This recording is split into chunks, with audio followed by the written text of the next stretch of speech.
Hinahanap ko yung passport ko. Hinahanap ko yung passport ko. Hindi ka mo nagsabi.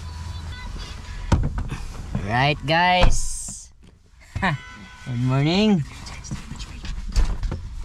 Pupunta kami ng mamaya. Punta natin bro, Saak. Kasi kukuha ako ng class 5. At sabayan ako ni bro mamaya. Thank you bro, sa araw-araw na pagga-guide sa akin.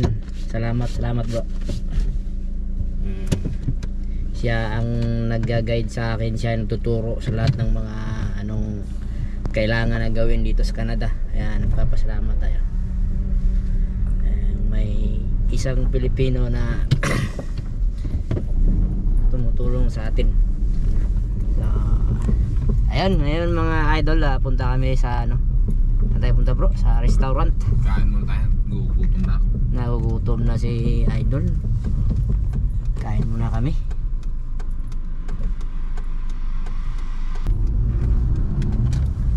Alauna yung appointment, di ba? Oo. Nagte-text ba siya? Wala. Basta alauna yung sinabi. 1:25 ba tayo? Basta ang pag-i-exam hindi rin ras. Kailangan intindihin, no? Yung question, intindihin mo maigi yung question, basahin mo yung mga sagot mo kung ano yung dapat isagot. Hindi yung manghuhula ka lang, kailangan yung bawat question intindihin. Yun, patay tayo dyan. Kasi nakakuha tayo ng license sa Pilipinas. Dumaan tayo sa picture. Patay tayo dito. Kailangan gamitin ang utak kung paano kung mag-exam doon. Nagre-review ako, siya yung nag-guide sa akin kung paano ang tamang diskarte sa paano makasagot. Every time kami dumadaan sa kalsada, kung saan may pumunta, siya yung nagsabi sa akin kung ganito ganyan, anong gagawin about sa speed limit, sa mga sign sa kalsada.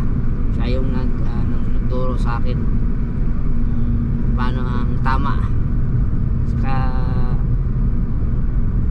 laki ang pagkaibahan dito sa Canada dyan sa atin sa Pilipinas, yung road and safety, yung tamang pagdadrive dito. So mga 20% siguro bro, no? Or 40% lang. Malaki.